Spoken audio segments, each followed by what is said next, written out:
कहानी की शुरुआत बेन नाम के एक फर्स्ट ऑफिसर से होती है। उसकी पत्नी उसे फोन पर घर लौट आने के लिए कह रही होती है। दोनों अपने बेटे की बीमारी की वजह से अंदर ही अंदर टूट चुके थे। पत्नी कहती है कि तुम हर चीज से भागना बंद करो। उसी समय एयरपोर्ट पर डैन नाम का एक पैसेंजर खड़ा था। उसके चार्जिंग केबल में खराबी थी और उससे धुआं निकल रहा था। फिर भी वह अपना पावर बैंक लाल रंग के बैग में रख देता है। नियमों के मुताबिक ऐसा सामान चेक्ड बैगेज में नहीं जाना चाहिए, लेकिन वह इसे नजरअंदाज कर देता है। आगे बढ़ते हुए बेन की मुलाकात कोरा नाम की एक छोटी लड़की से होती है। उसे फ्लाइट से बहुत डर लगता था। वह बेन से पूछती है, क्या आप कैप्टन हैं? बेन हंसकर कहता है, नहीं, मैं फर्स्ट ऑफिसर हूँ। इस पर कोरा तुरंत बोलती है, इतनी उम्र हो गई और अभी तक कैप्टन नहीं बने? बेन मुस्कुराकर जवाब देता है कि जिंदगी हमेशा सीधा रास्ता नहीं देती। कोरा अपने पिता, सौतेली माँ और सौतेले भाई फिन के साथ सफर कर रही थी। उसकी असली माँ ने उसकी सुरक्षा के लिए उसके कपड़ों में जीपीएस ट्रैकर लगाया हुआ था, जिसे कोरा अपने फोन से देख सकती थी। इसी बीच लापरवाही की वजह से डैन का लाल बैग बिना सही जांच के कार्गो में लोड कर दिया जाता है। यह फ्लाइट लॉस एंजलिस से शंघाई जा रही थी। प्लेन में कुछ ई स्पोर्ट्स प्लेयर्स भी मौजूद थे। एक अमेरिकी खिलाड़ी चीनी खिलाड़ियों का मजाक उड़ाने लगता है। उसकी टीम का कैप्टन अपने साथी का साथ देता है, लेकिन कोच बीच में आकर माफी मांग लेता है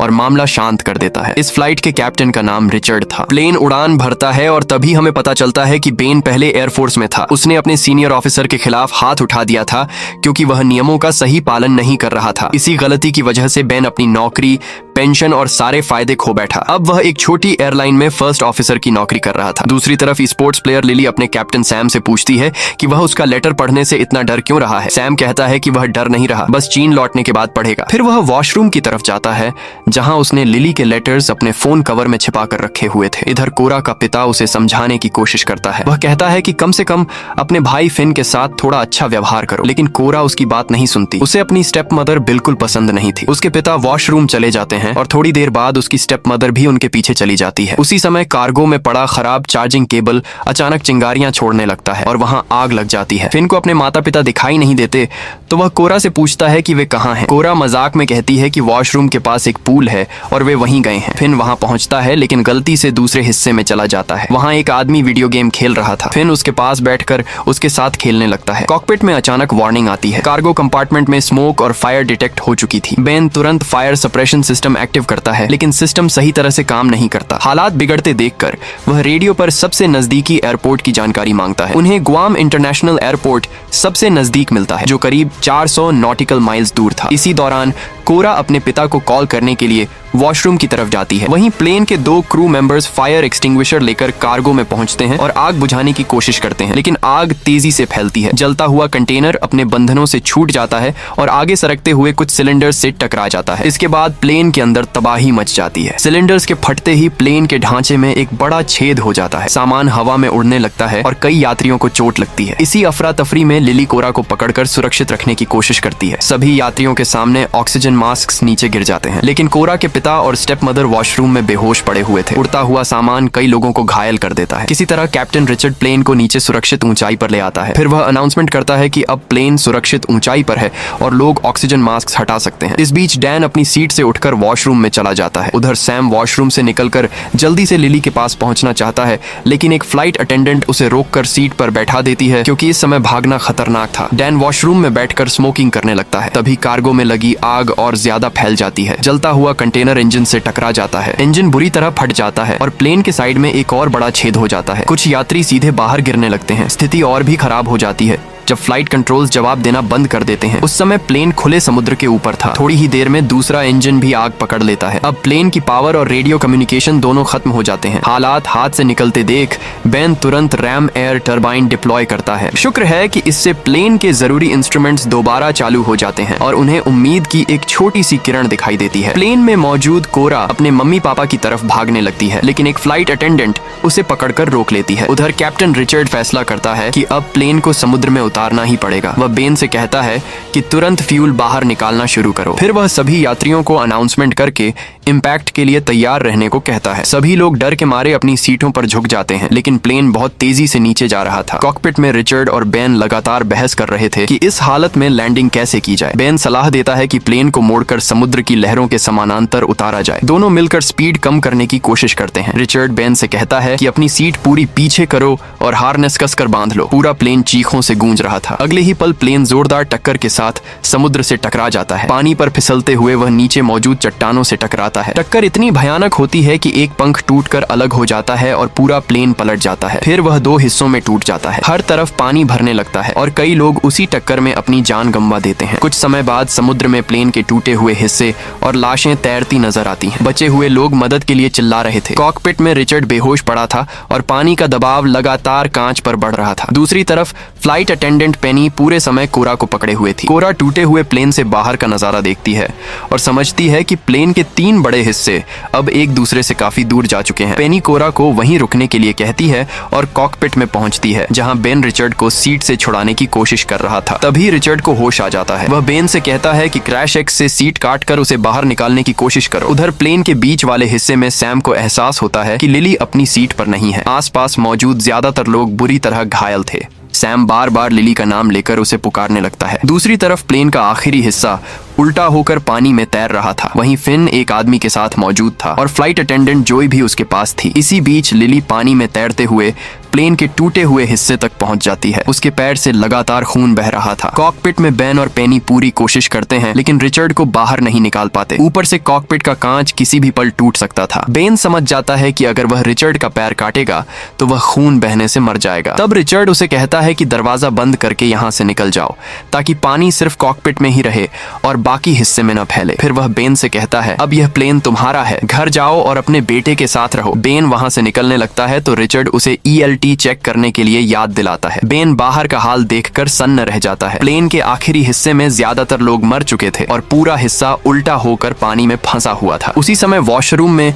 फिन की माँ को होश आ जाता है। वह कोरा के पिता को भी जगाती है, लेकिन जैसे ही वे दरवाजा खोलते हैं, पानी तेज रफ्तार से अंदर घुस आता है। कॉकपिट में अकेला बैठा रिचर्ड अपने परिवार की तस्वीर को देख रहा था। तभी कांच टूट जाता है और समुद्र का पानी उसे भी अपने साथ ले जाता है। उधर आखिरी हिस्से में मौजूद एक बुजुर्ग महिला बेकी अभी भी जिंदा थी। उसे होश आ जाता है। सभी समझ जाते हैं कि पानी लगातार ऊपर आ रहा है, इसलिए उन्हें और ऊंची जगह पर जाना होगा। हर विमान में एक ELT यानी इमरजेंसी लोकेटर ट्रांसमीटर होता है। यह डिवाइस प्लेन की लोकेशन भेजती है। इस समय वह प्लेन के बीच वाले हिस्से में था। यह देखने के लिए कि वह अपने आप एक्टिव हुआ या नहीं, बेन को वहां तक तैर कर जाना पड़ता। बेन फैसला करता है कि वह खुद जाएगा। वह लाइफ राफ्ट पेनी और कोरा के पास छोड़ देता है, लेकिन पेनी कहती है कि कोरा पहले एक प्रोफेशनल स्विमर थी। कोरा भी साथ चलने की जिद करती है क्योंकि वह अपने मम्मी पापा और भाई को ढूंढना चाहती थी। पेनी उसे समझाती है कि यहीं रुको और अपने जूतों का ध्यान रखना। इतना कहकर वह खुद पानी में उतर जाती है। पेनी के जाते ही कोरा समुद्र में शार्क्स देख लेती है। वह जोर जोर से चिल्लाकर पेनी को चेतावनी देने लगती है, लेकिन पेनी उसकी बात सुन नहीं पाती। तभी बेन राफ्ट को पानी में उतारता है और दोनों पेनी की तरफ बढ़ने लगते हैं। दूसरी तरफ प्लेन के आखिरी हिस्से में फंसे लोग सिर्फ एक एयर पॉकेट की वजह से जिंदा थे। अगर वे बाहर निकलने के लिए दरवाजा खोलते तो पूरा हिस्सा डूब जाता और सभी मर जाते। उधर समुद्र में शार्क अब पेनी के बहुत करीब पहुंच चुकी थी। उसे दूर से कोरा की आवाज तो सुनाई देती है, लेकिन शब्द समझ नहीं आते। अगले ही पल शार्क हमला कर देती है। बेन पूरी कोशिश करता है कि पेनी को ऊपर खींच ले, लेकिन वह उसे बचा नहीं पाता। इसके बाद शार्क उनकी राफ्ट पर भी हमला करती है। बेन एक चप्पू से उसे पीछे हटाने की कोशिश करता है और किसी तरह उसे दूर भगा देता है।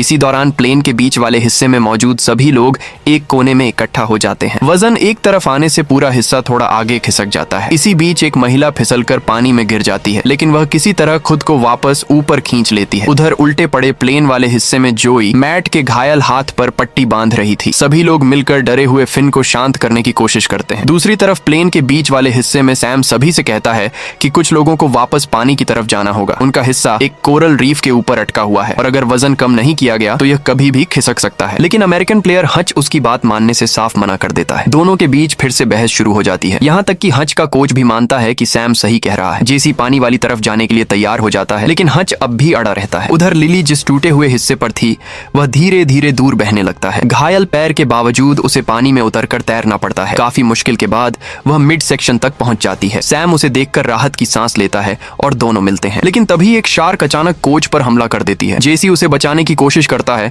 मगर वह भी शार्क का शिकार बन जाता है। यह देखकर हच का गुस्सा फूट पड़ता है। वह सारी गलती सैम पर डालने लगता है और उसकी पिटाई शुरू कर देता है। तभी बेन वहां पहुंचता है और हच को खींचकर अलग कर देता है। उधर प्लेन के आखिरी हिस्से में जोई कहती है कि वह नीचे तैर कर बाहर निकलने का रास्ता ढूंढ सकती है, लेकिन मैट उसे रोक देता है। उसका हाथ टूटा हुआ था, फिर भी वह खुद जाने की जिद करता है। बेकी उसे मना करती है, मगर मैट नहीं मानता और एक हाथ के सहारे पानी में उतर जाता है। वह प्लेन के नीचे से रास्ता बनाते हुए आखिरकार सतह तक पहुंच जाता है। ऊपर आते ही वह जोर जोर से मदद मदद के लिए चिल्लाने लगता है। तभी उसे कोरा के पिता दिखाई देते हैं, लेकिन अगले ही पल एक शार्क उन पर हमला कर देती है और उन्हें निगल जाती है। ये देखकर मैट दहशत में चीखने लगता है। वापस मिड सेक्शन में बेन सबको बताता है कि वे लोग सच में बहुत भाग्यशाली हैं। प्लेन में कुल 293 लोग थे, लेकिन अब उसे मुश्किल से 30 लोग ही जिंदा नजर आ रहे थे। यहाँ कुछ लाइफ राफ्ट भी मौजूद थी। बेन ELT यानी इमरजेंसी लोकेटर ट्रांसमीटर को ढूंढना शुरू करता है। उधर कोरा अब भी अपने पापा को ढूंढने में लगी हुई थी।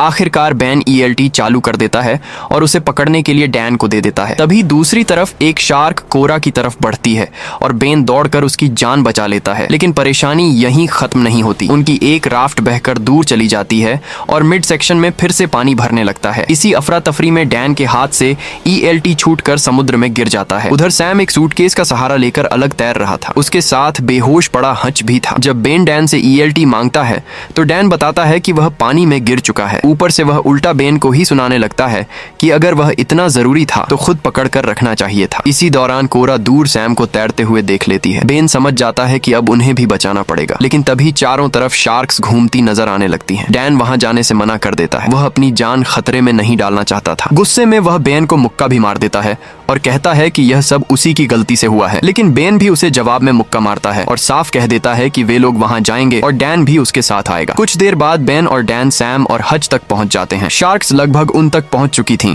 लेकिन बेन सही समय पर दोनों को बचा लेता है। दूसरी तरफ उल्टे पड़े प्लेन के हिस्से में अब और इंतजार करना नामुमकिन था। बेकी वहां से जाने से मना कर देती है। वह सिर्फ जोई से कहती है कि फिन को लेकर निकल जाओ। जोई वादा करती है कि वह वापस आएगी और फिर फिन को साथ लेकर आगे बढ़ती है। रास्ते में उन्हें मैट की लाश दिखाई देती है। दोनों किसी तरह सतह तक पहुंच जाते हैं। पास ही एक बंद पड़ा लाइफ राफ्ट भी बहकर आ चुका था। उधर लिली अचानक आसमान में एक प्लेन देखती है। सभी लोग पूरी ताकत से हाथ हिलाकर मदद मांगते हैं, लेकिन वह विमान उन्हें देख नहीं पाता और आगे निकल जाता है। इस बीच जोई राफ्ट खोल देती है। वह फिन को उसमें बैठाने ही वाली थी कि अचानक शार्क हमला कर देती है, लेकिन इत्तेफाक से शार्क्स आपस में ही लड़ने लगती हैं। मौका मिलते ही जोई फिन को राफ्ट में चढ़ा देती है और खुद भी किसी तरह ऊपर आ जाती है। उसके पैर से काफी खून बह रहा था। कुछ ही सेकंड बाद वह बेहोश हो जाती है। अब फिन बिल्कुल अकेला था। वह जोर जोर से मदद के लिए चिल्लाने लगता है। तभी उसे महसूस होता है कि राफ्ट नीचे से हिल रही है। वह नीचे झांक कर देखता है तो एक शार्क राफ्ट से टकराती है। फिन संतुलन खो देता है और राफ्ट के किनारे लटक जाता है। उधर उल्टे पड़े हिस्से में पानी अब बेकी की गर्दन तक पहुंच चुका था। उसे अपनी पोती की याद आने लगती है। वह भगवान से दुआ करती है कि उसकी पोती की जिंदगी खुशियों से भरी रहे। उसी समय आसमान में एक हेलीकॉप्टर दिखाई देता है जो बचे हुए लोगों की तलाश कर रहा था। साथ ही एक चीनी फिशिंग शिप से भी संपर्क किया जाता है और उन्हें बताया जाता है कि पास में एक प्लेन क्रैश हुआ है, इसीलिए जितनी जल्दी हो सके बचाव के लिए पहुंचो। वहीं राफ्ट पर बैठे हच की नजर सैम पर पड़ती है, जो बार बार लिली को देख रहा था। हच उससे कहता है कि जाकर अपने दिल की बात बता दो, लेकिन सैम कहता है कि वह ऐसा नहीं कर सकता क्योंकि उनकी टीम का नियम है कि खिलाड़ी आपस में डेट नहीं कर सकते। इस पर हच हंसते हुए कहता है कि ऐसे नियमों की परवाह आखिर करता ही कौन है। अब तक कोरा को समझ आ चुका था कि उसके परिवार के लोग शायद अब इस दुनिया में नहीं बचे। उसे अपने पिता की बात याद आती है। उन्होंने कहा था कि फिन का ध्यान रखना, लेकिन वह ऐसा नहीं कर पाई। आखिर फिन अभी सिर्फ 7 साल का बच्चा था। बेन उसे दिलासा देता है और बताता है कि उसका बेटा भी 7 साल का ही है। फिर वह अपने बेटे की एक पुरानी फोटो कोरा को दिखाता है। तभी दूर से एक रेस्क्यू हेलीकॉप्टर उनकी तरफ आता दिखाई देता है। सभी लोगों के चेहरे पर उम्मीद लौट आती है। हेलीकॉप्टर से एक रेस्क्यू स्विमर नीचे उतारा जाता है, लेकिन बेन जोर जोर से चिल्लाने लगता है, नहीं नीचे मत आओ। मगर हेलीकॉप्टर में मौजूद लोग उसकी चेतावनी नहीं समझ पाते। जैसे ही स्विमर पानी में उतरती है, उसी पल एक शार्क उस पर हमला कर देती है। उसे तुरंत ऊपर खींचने की कोशिश की जाती है, लेकिन शार्क उछलकर उसे अपने जबड़ों में दबोच लेती है। रस्सी अब भी उससे जुड़ी हुई थी, जिसकी वजह से हेलीकॉप्टर का संतुलन बिगड़ जाता है। कुछ ही सेकंड में हेलीकॉप्टर घूमते हुए समुद्र में जा गिरता है। हेलीकॉप्टर के टकराने से उनकी राफ्ट भी पलट जाती है। लोग किसी तरह खुद को संभालते हैं और वापस ऊपर आ जाते हैं, लेकिन ऊपर खींचे जाते समय डैन एक फ्लाइट अटेंडेंट को धक्का दे देता है। वह सीधे पानी में गिरती है और अगले ही पल शार्क्स उसे घेर लेती हैं। उसी दौरान एक चीनी फिशिंग शिप वहां पहुंच जाती है। हालांकि जहाज उनके काफी पास नहीं आ सकता क्योंकि बीच में कोरल रीफ थी और पानी बहुत कम गहरा था। अब लोगों को खुद ही वहां तक पहुंचना था, लेकिन मुश्किल यह थी कि राफ्ट में पैडल ही नहीं थे। तभी बेन को एहसास होता है कि कोरा राफ्ट पर नहीं है। वह दूर टूटे हुए प्लेन के एक हिस्से पर अकेली खड़ी थी। बेन बिना समय गंवाए उसकी तरफ तैरने लगता है, लेकिन उसके पीछे पीछे एक शार्क भी आ रही थी। किसी तरह वह कोरा तक पहुंच जाता है और उसे अपने साथ चलने के लिए कहता है, मगर कोरा मना कर देती है। वह कहती है कि वह अपने डैडी के पास यहीं रहना चाहती है। बेन उसे समझाता है कि उन्हें बस थोड़ा सा रास्ता बदलना है। फिर वह कोरा को अपने शरीर से बांध लेता है और दोनों आगे बढ़ने लगते हैं, लेकिन चारों तरफ शार्क्स भरी हुई थीं। यह देखकर चीनी मछुआरे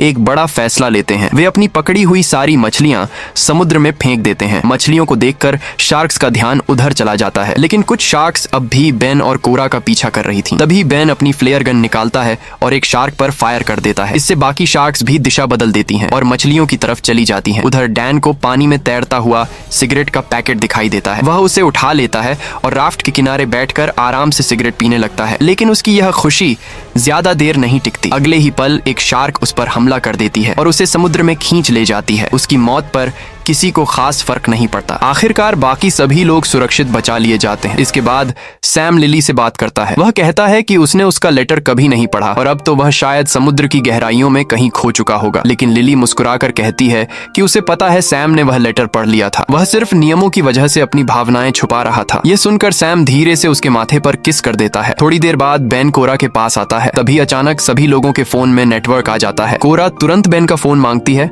और फिन के जीपीएस ट्रैकर की लोकेशन चेक करती है। लोकेशन मिलने के बाद सभी उस दिशा में बढ़ते हैं। वहाँ उन्हें एक राफ्ट दिखाई देती है जिसमें जोई बेहोश पड़ी हुई थी। कुछ ही देर बाद उसे होश आ जाता है। फिर वह अपने पास लेटे हुए फिन को दिखाती है। फिन को देखते ही कोरा की आंखों में खुशी के आंसू आ जाते हैं। दोनों भाई बहन एक दूसरे से मिलते हैं। कोरा उससे माफी मांगती है और उसे गले लगा लेती है। कहानी के आखिर में हमें पता चलता है कि बेन का बेटा कैंसर जैसी गंभीर बीमारी से लड़ रहा है। बेन अपनी पत्नी को फोन करता है, फिर अपने बेटे से बात करता है और कहता है, मैं घर वापस आ रहा हूँ। और इसी भावुक पल के साथ इस कहानी का अंत हो जाता है। तो दोस्तों, आपको ये मूवी कैसी लगी हमें कमेंट करके जरूर बताइए। अगर आपको ये एक्सप्लेनेशन पसंद आया हो तो वीडियो को लाइक करना मत भूलिए और ऐसे ही शानदार मूवी एक्सप्लेनेशन देखने के लिए चैनल को सब्सक्राइब जरूर करें। मिलते हैं अगली वीडियो में।